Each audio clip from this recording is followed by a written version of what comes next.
రేపుగా మానస అనబడి నీవు ప్రభుని యేసుని స్వరక్షణగా అంగీకరించున్నావా?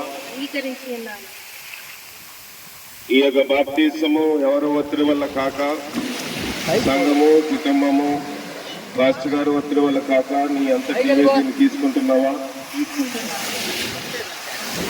నీ పాపములను ఒప్పుకొని నిరువారు వారితో సమాధానపడి ఉన్నావా? నువ్వు ఇచ్చిన సాక్ష్యం బట్టి తండ్రి యొక్కయు కుమారుని యొక్క పరిశుద్ధాత్మ నామములో నీ ప్రార్థించున్నావు. వైర్ పైకెత్తు.